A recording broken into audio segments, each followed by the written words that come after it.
유전자 과외 기술이 개발되면서 유전자 편집 기술에 관한 관심이 높아지고 있는 가운데 이 책은 크리스퍼 유전자 과외의 등장부터 실험 동물, 채석화 치료, 대하의 유전자 편집, 영장물, 멸종과 복원 등 다양한 이야기를 다루고 있습니다.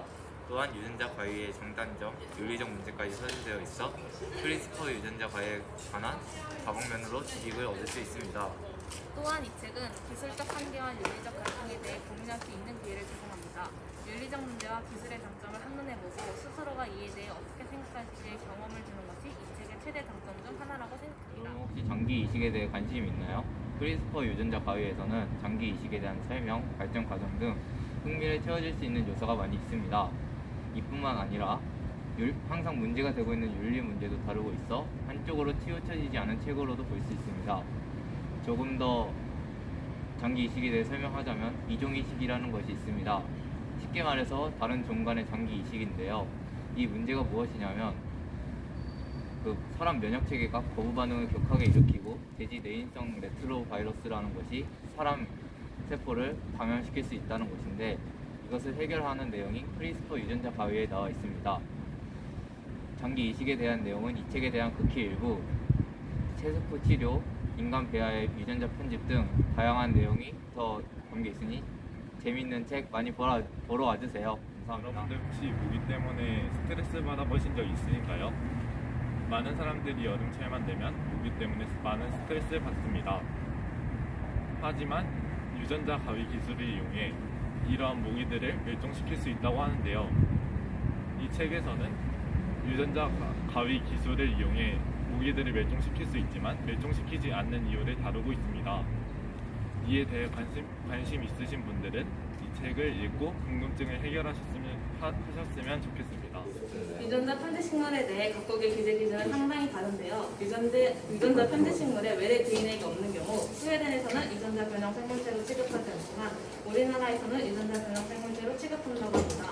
이처럼 유전자 편집식물을 유전자 변형 생물체로 규제하는가의 여부는 나라마다 차이가 있는데 이것은 규제 기준으로 산물이나 과정 중 어느 것을 사용하느냐에 따라 달라지기 때문입니다. 대표적인 예로 미국은 유전자 편집 과정을 사용할 때 유전자를 제거한 작물만 규제 대상에서 제외할 뿐 유전자를 도입하거나 배치하거나 부과한 작물은 유전자 변형 생물체와 동일하게 규제합니다.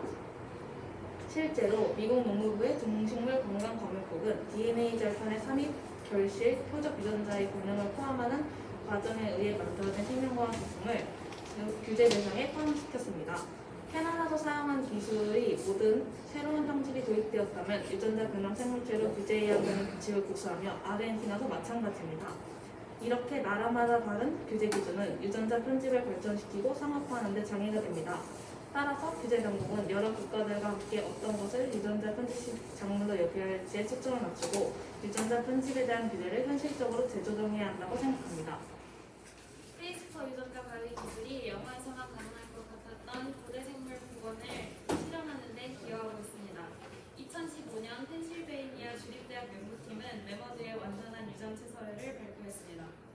피부와 털 발달, 지방 대사, 인슐린 신호 전달, 두개골의 모양, 작은 귀와 짧은 꼬리 등 가장 가까운 친척 아시아 코끼리와 다른 매머드의 유전자 차이를 밝혔습니다. 크리스퍼 유전자 가위 기술이 매머드의 이러한 특징을 가진 코끼리를 만들 수 있게 하고 있습니다. 하버드 대학 처치 연구팀이 2017년 2월 코끼리와 매머드의 유전 물질로부터 잡종 동물을 만들겠다는 계획을 발표했습니다. 두 생물체로부터 선택한 DNA를 조합해 인공 배합으로 넣어 앞서 말한 매머드의 특징을 갖는 코끼리를 만들겠다고 공언했습니다. 매머드 복원에 관한 연구에 이미 페이팔의 창업자도 2015년 10만 달러를 기부했습니다.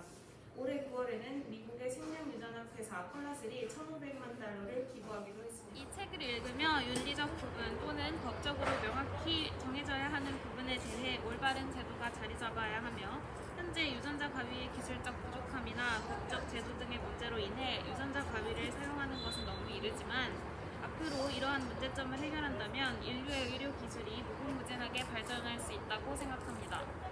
이 책에는 크리스퍼 유전자 가위라는 주제에 관해 유익하고 도움되는 내용이 많지만 어려운 내용 또한 많기 때문에 생명과학을 배우지 않았더라면 이해하기 어려웠을 것 같습니다.